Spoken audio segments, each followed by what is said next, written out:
व्यापकाय सूर्यकोटिसमप्रभ निर्विघ्नं कुरु मे देव सर्व। जब रात होती है तो हम एक दिया जला लेते हैं और उसकी रोशनी में खुद को महफूज समझते हैं, मगर उस रोशनी के परे जो अंधेरा है वो अपने अंदर बहुत सारी कहानियां समेटे हुए है और इन्हीं कहानियों को आप तक लेकर आता है। रात के अंधेरे में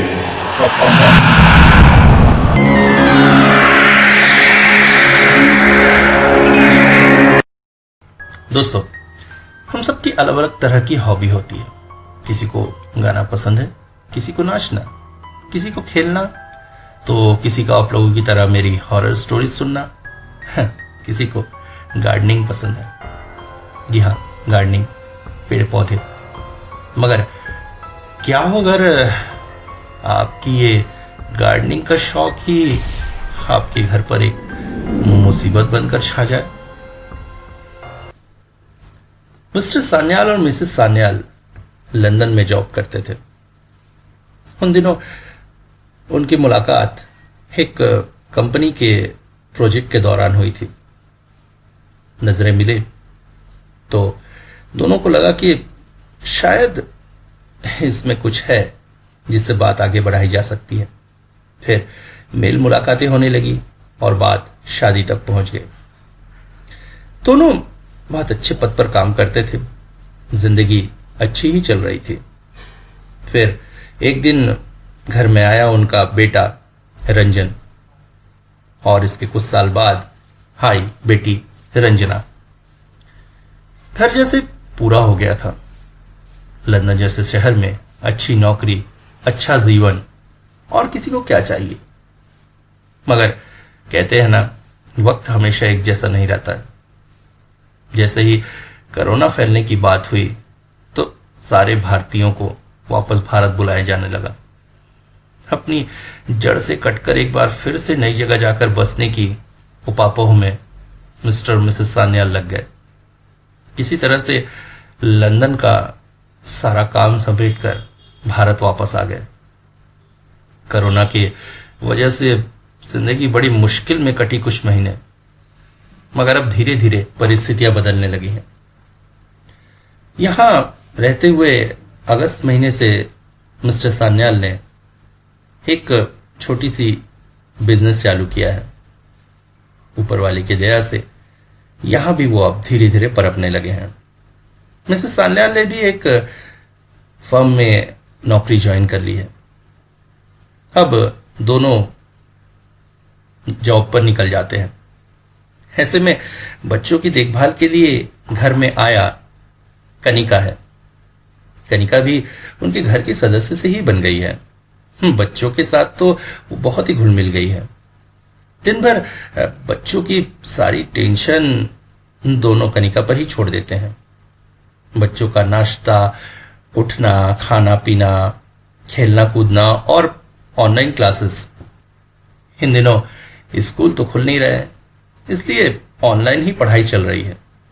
मगर अच्छी पढ़ी लिखी होने की वजह से कनिका को इन सब का भी अच्छा नॉलेज है। कनिका एक स्कूल में पढ़ाती थी, मगर कोरोना के चलते लंबे समय से स्कूल बंद रहने के कारण बेरोजगार थी।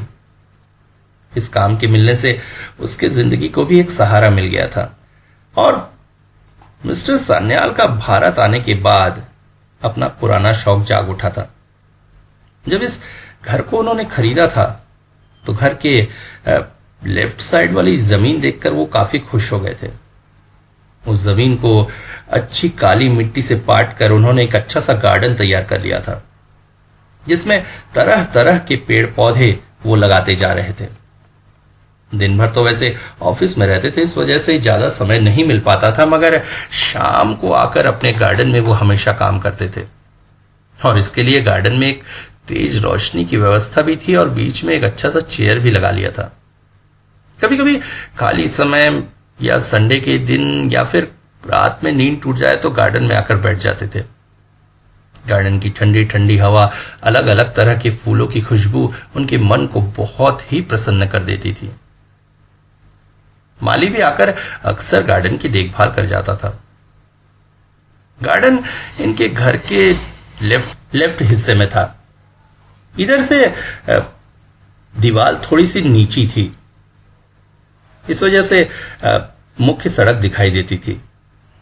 मिस्टर सान्याल ने इस तरफ कांटे तार का बाड़ा बांध दिया था, मगर फिर भी आते जाते लोग और गली का कुत्ता भोलू अक्सर दीवार पर पैर रखकर खड़ा हो जाता था और वहीं से कू कू की आवाज करता हुआ भूख लगने का संदेश देता था। भोलू को अक्सर वो खाना डाल दिया करते थे। बेचारा बहुत ही सीधा साधा सा कुत्ता था, इसलिए उस पर पता नहीं क्यों मिस्टर सान्याल को बहुत ही प्रेम आ गया था। घर के सभी सदस्य भोलू से वैसा ही प्रेम करते थे। मिस्टर सान्याल अक्सर शनिवार को राजा नर्सरी जाते थे। राजा नर्सरी के मालिक मिस्टर ओम प्रकाश उनके अच्छे मित्र बन गए थे और जब भी कोई अच्छी नस्ल का पेड़ पौधा उनके पास आता तो वो जरूर मिस्टर सान्याल को कॉल कर देते या फिर शनिवार का इंतजार कर उन्हें बता देते। आज भी ठीक उसी तरह से मिस्टर सान्याल राजा नर्सरी पहुंचे और ओम प्रकाश जी ने बताया कि सोमवार को उनके पास अफ्रीकन किस्म का एक गुलाब का पौधा आने वाला है। मिस्टर सान्याल बोल पड़े, वैसे इस गुलाब में खासियत क्या है? अरे साहब, ऐसा गुलाब है कि आप अपने घर में रखेंगे ना तो आपकी इज्जत को 4 चांद लग जाएंगे। अरे बड़े बड़े गार्डनर के पास ये गुलाब नहीं होगा। काला गुलाब, काला काला गुलाब कौन पसंद करता है साहब? और वैसे भी काले गुलाब में ऐसी क्या खासियत? अरे साहब, आपको क्या बताऊं, ऐसा गुलाब आपने देखा नहीं होगा। वैसे तो काले गुलाब बहुत होते हैं, मगर वो या तो हल्के नीले रंग के टच में होते हैं या मैरून। अरे ये तो जेट ब्लैक कलर का है। आने तो दीजिए, आप जरूर खरीदेंगे, मुझे पता है। मिस्टर सान्याल सोमवार का इंतजार करने लगे और जैसे ही ओम प्रकाश की खबर आई वो तुरंत ही नर्सरी पहुंच गए। ओम प्रकाश उन्हें लेकर नर्सरी के कोने में चले गए। यहां पर गुलाब का वो पौधा देखकर वो भी आश्चर्यचकित रह गए। गुलाब की एक कली ही बस दिख रही थी, मगर उसका काला रंग देखकर उनका मन खिल उठा। जब ये फूल खिलेगा तब देखने में कितना सुंदर होगा और ऐसा एंटीक पौधा उनके गार्डन में होगा तो उनके दोस्तों के बीच तो उनकी शान ही बढ़ जाएगी। खुशी खुशी पैसे देकर वो गुलाब अपने घर ले आए और गार्डन के एक खास कोने पर उसे रख दिया। शाम को काम से फ्री होकर वो गार्डन में बैठ गए और उस गुलाब के पौधे को निहारने लगे। उन्हें महसूस किया कि हवा में उस गुलाब की खुशबू अभी से फैलने लगी थी। आंखें बंद कर उस खुशबू को वो महसूस करने लगे। धीरे धीरे उन्हें ऐसा लगने लगा जैसे गुलाब की खुशबू बढ़ती जा रही है। वो उनके दिमाग तक पहुंचकर पूरी तरह से छा गई है। आह, ऐसी मधुर खुशबू वाला गुलाब। उनका मन ही नहीं हो रहा था कि वो वहां से उठकर जाए, या फिर कुछ पलों में उन्हें ऐसे लगने लगा जैसे नशा सा छा गया है जो उन्हें आंखें खोलने नहीं दे रहा है। वो मन ही मन बेहद खुश हुए। अगले संडे उनके ऑफिस के बहुत से मित्र उस गुलाब को देखने आए। लोगों ने बेहद तारीफें की। सुनकर मिस्टर सान्याल का सीना चौड़ा हो गया था। वो खुशी से फूलों नहीं समा रहे थे कि ऐसी उपाधि उन्हें मिलने जा रही थी। एक ने तो कहा वो कल प्रेस रिपोर्टर को लेकर आएंगे। ऐसा अद्भुत पौधा, ये तो पेपर में छपने वाली खबर है। और हुआ भी। कुछ प्रेस रिपोर्टर्स आकर पौधे की फोटो वगैरह खींच कर ले गए। पेपर में उनके नाम के साथ खबर भी छपी। मिस्टर सान्याल तो खुशी से फूलों नहीं समा रहे थे। उस दिन शाम को गार्डन में सान्याल काम कर रहे थे। तभी अचानक उनके कानों में पड़ी गुर्राहट की आवाज। वो चौंक पड़े। अरे, कौन सा कुत्ता है जो इस तरह देखकर गुर्रा रहा है? मगर अगले ही पल वो गुर्राहट तेज भौंकने की आवाज में बदल गई और जैसे ही उस ओर मुड़कर उन्होंने देखा, वो आश्चर्यचकित रह गए। भोलू उनके गार्डन की तरफ देखकर भौंक रहा था। मगर भोलू तो बहुत ही शांत किस्म का कुत्ता है। वो तो कभी भी इस तरह से भौंकते हुए नहीं दिखा।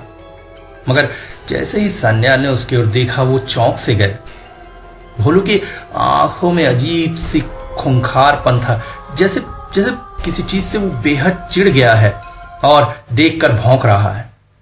मगर अगले ही पल जो हुआ वो और चौंकाने वाला था।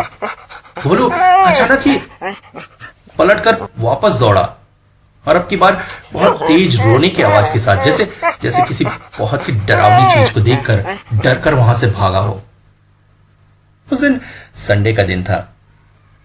सब घर में थे। शाम को कनिका गार्डन की तरफ लगे हुए कांच की सफाई कर रही थी। मिस्टर सान्याल ने इस तरफ एक कांच लगवा लिया था ताकि ड्राइंग रूम से बैठकर भी उनके गार्डन को देखा जा सके। आने जाने वाले मेहमान अक्सर इसे देखकर उनकी तारीफ करते थे। तभी अचानक कनिका जोर से चीख पड़ी। घर के सभी लोग उसके पास गए।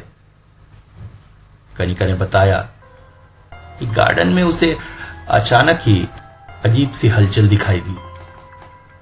उस दिन खास हवा वगैरह नहीं चल रही थी, मगर कनिका का कहना था कि गुलाब के पौधे और उसके आसपास के पेड़ अजीब तरह से हिल रहे थे।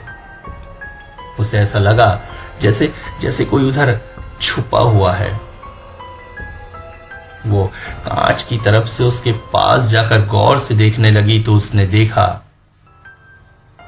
कि उन पेड़ पौधों के पीछे से एक अजीब सी आकृति घुटनों के बल घूम रही है और धीरे धीरे सीधा होकर खड़े होने की कोशिश कर रही है। मिस्टर सान्याल हंस पड़े। उन्होंने कहा, अरे बच्चे उधर क्रिकेट खेलते हैं, बॉल वॉल आई होगी, चुपचाप छुपकर बॉल लेने आए होंगे। शाम के धुंधलके में उन्हीं को देखकर तुम डर गई होगी।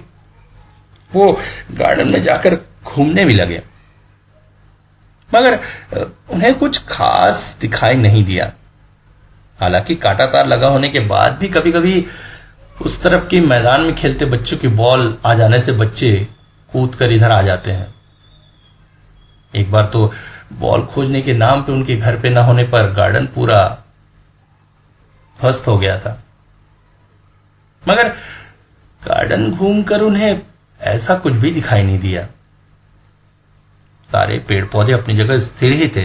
उनके मन में निश्चिंतता आई, चलो कम से कम गार्डन को कोई नुकसान नहीं हुआ।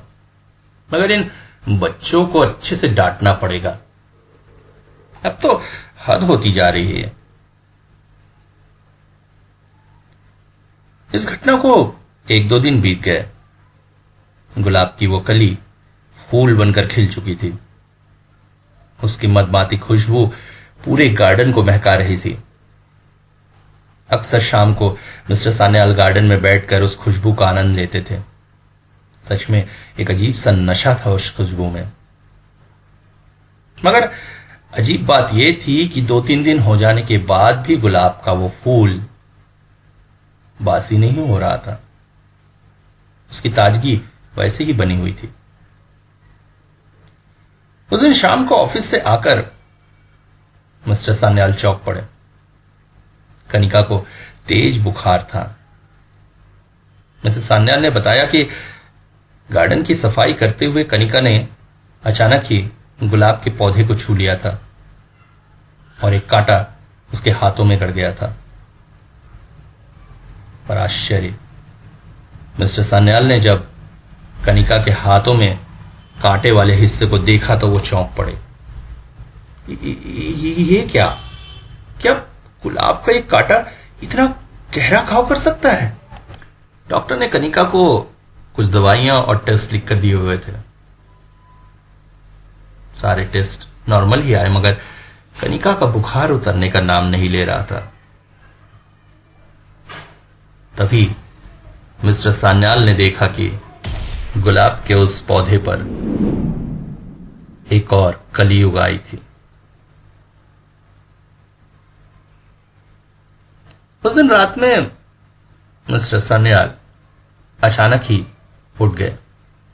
बाहर कमरे से मिसेस सान्याल की चीखने की आवाज आई। वो उठकर जल्दी ड्राइंग रूम में गए, जहां मिसेस सान्याल कांच की उस दरवाजे की तरफ देखकर डरी हुई सी खड़ी थी। मिसेस सान्याल पूछ पड़े, क्या हुआ? मिसेस सान्याल ने बताया कि वो वॉशरूम से वापस रूम की तरफ जा रही थी कि तभी उनकी नजर उस कांच की दीवार पर पड़ी और उन्होंने देखा गार्डन में एक काली सी भयानक आकृति टहल रही थी। पहले तो मिस्टर सान्याल ने उन्हें नींद में होने की बात कही, मगर जब गार्डन में जाकर वो इधर उधर ढूंढने लगे तभी उनकी नजर पड़ी गार्डन की गीली मिट्टी पर बने हुए पैरों के निशानों पर। वो चौंक पड़े। जहां तक उन्हें याद है, रात को जब वो गार्डन की लाइट बंद करके सोने गए थे तब ये मिट्टी के निशान नहीं थे वहां, और निशान भी आकार में काफी बड़े थे, जैसे कोई बड़ा सा चिंपांजी वहां टहला हो। तो क्या घर में कोई इस तरह का जानवर घुस आया है? उन्होंने गार्डन का हर हिस्सा अच्छी तरह से टटोला मगर कुछ भी नहीं था। मगर फिर भी पता नहीं क्यों उन्हें ऐसा लग रहा था गार्डन में कुछ तो है। इधर कनिका की तबीयत ठीक होने का नाम ही नहीं ले रही थी। धीरे धीरे वो कमजोर सी होती जा रही थी। उस दिन ऑफिस से लौटकर मिस्टर सान्याल बेहद परेशान हो गए। मिसेस सान्याल गार्डन की सफाई कर रही थी और सफाई करते करते अचानक गुलाब के पौधे पर लगे हुए मकड़ी के जाले हटाते हटाते उनके हाथों में गुलाब का कांटा चुभ गया। तब से उन्हें तेज बुखार था। उनके फैमिली डॉक्टर उन्हें देखकर गए थे और कुछ टेस्ट लिख दिया था, मगर मिस्टर सान्याल को समझ में नहीं आ रहा था कि आखिर ये सब हो क्या रहा है। मिसेस सान्याल के हाथों में भी ठीक वैसे ही घाव थे जैसे कनिका के। टेस्ट वगैरह से होगा क्या?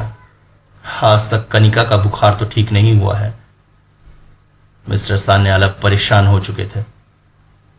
उस रात उन्होंने इंटरनेट पर बैठकर बहुत सारी जानकारी इकट्ठे करने की कोशिश की, क्योंकि उनका शक अब बार बार उस गुलाब के पौधे की तरफ जा रहा था, मगर कुछ भी जानकारी नहीं मिली। अगले दिन उन्होंने मिस्टर ओम प्रकाश से बात की।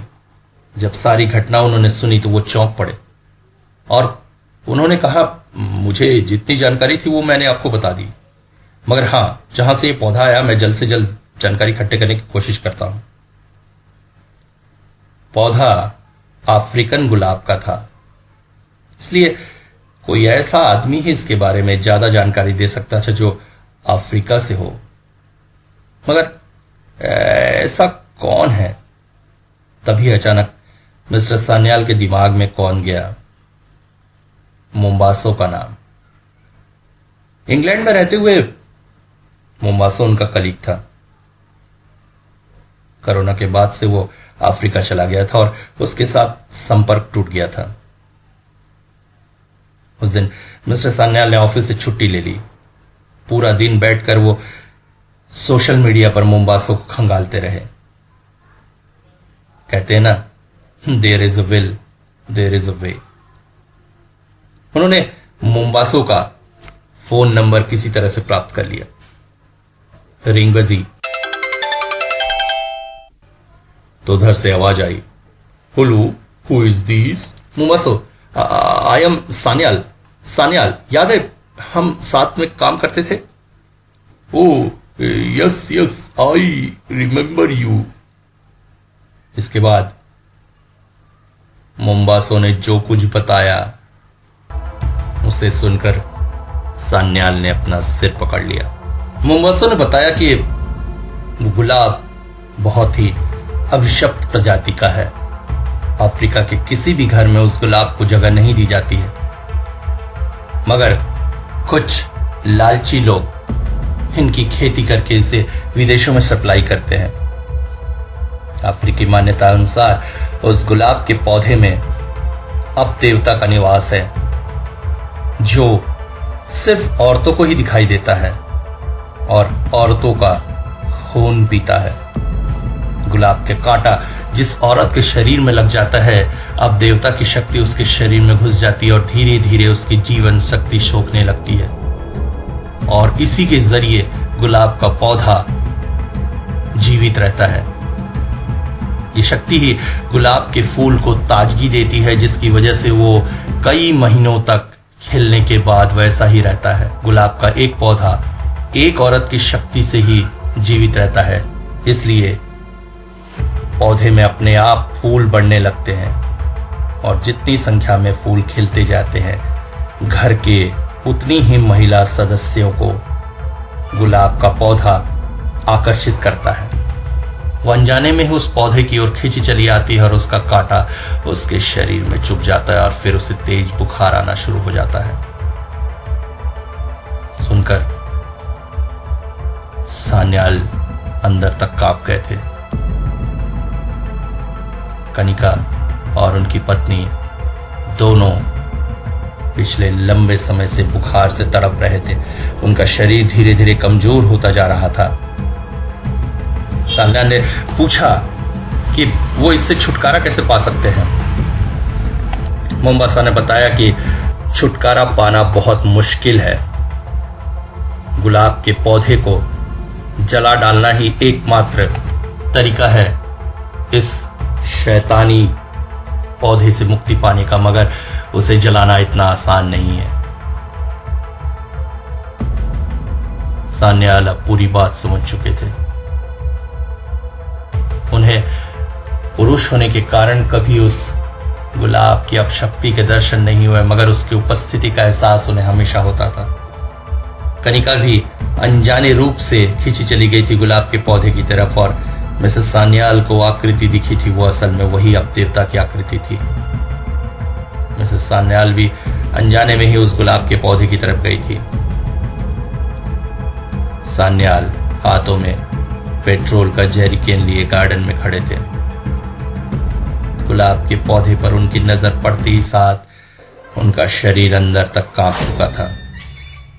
गुलाब के पौधे में तीसरी कली आ चुकी थी। इसका मतलब अब बारी थी रंजना की, मगर नहीं, अपनी बेटी को वो किसी भी तरह से इस गुलाब के पौधे का शिकार होने नहीं दे सकते थे। इसलिए हाथों में पेट्रोल का जैरिकेन लिए वो खड़े थे।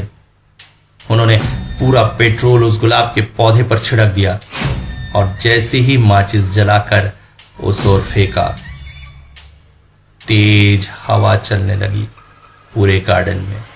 आश्चर्यजनक रूप से उस गार्डन से बाहर का एक भी पेड़ पौधा नहीं हिल रहा था, मगर वहां की तेज हवा किसी भी तरह से माचिस जलने नहीं दे रही थी।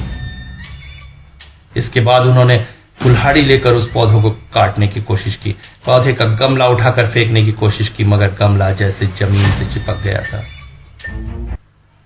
हार चुके थे मिस्टर सान्याल।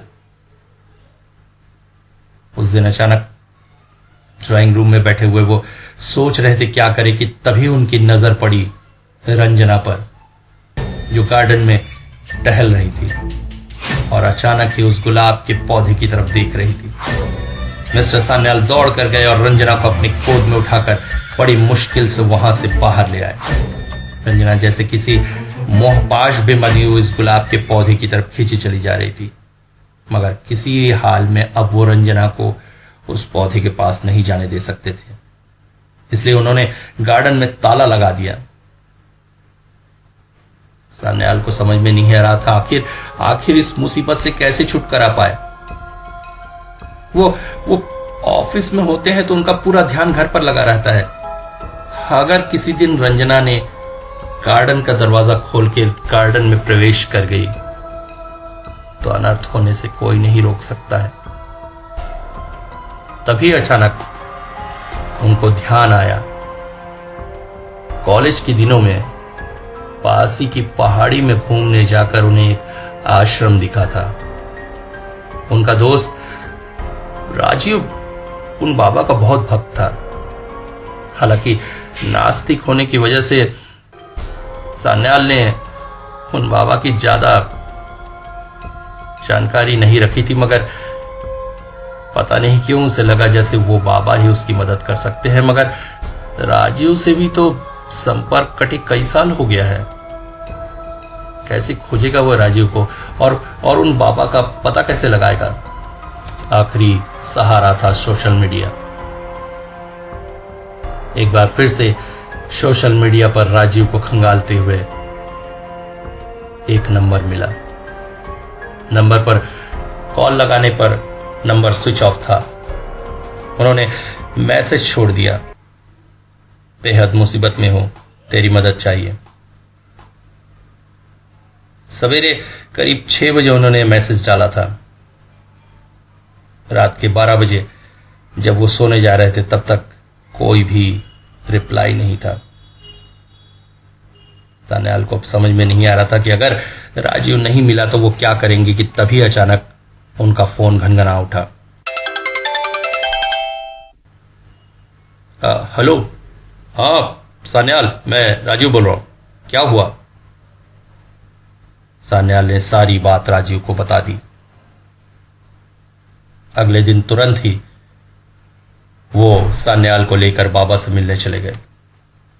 सान्याल के दिल में एक बात तो थी, भारत में रहने वाला कोई साधु अफ्रीका के अपदेवता से कैसे टकराएगा। बाबा ने जब सारी बात सुनी तो वो तुरंत अपनी जगह से खड़े हो गए। बोले, मुझे आज रात ही तुम्हारे घर आना पड़ेगा, वरना बहुत देर हो जाएगी। सान्याल घर लौट आए। उस दिन पता नहीं क्यों गुलाब के पौधे की महक बहुत ज्यादा हो गई थी। पूरा घर उसकी खुशबू से महक रहा था। रात में अचानक कार रुकने की आवाज हुई। कार से बाबा अपने 2 चेलों के साथ और राजू के साथ उतरे। घर पहुंचकर गार्डन का दरवाजा खुलवाते ही साथ वो चौंक पड़े। बोले, बहुत बड़ी मुसीबत तुम अपने घर ले आए हो। इससे टकराने के लिए मुझे बहुत सारे अनुष्ठान करने होंगे। गार्डन के एक कोने पर बाबा ने यज्ञ कुंड बनाया। अपने चेलों के साथ बैठकर वहां पर यज्ञ करने लगे। जैसे ही यज्ञ शुरू हुआ, गार्डन में जैसे हलचल सी मच गई। चारों ओर तेज हवा बहने लगी। गार्डन की मिट्टी उड़ उड़कर सबकी आंखों में गिरने लगी और इसके साथ ही भयानक सी हंसी सबके कानों में सुनाई देने लगी।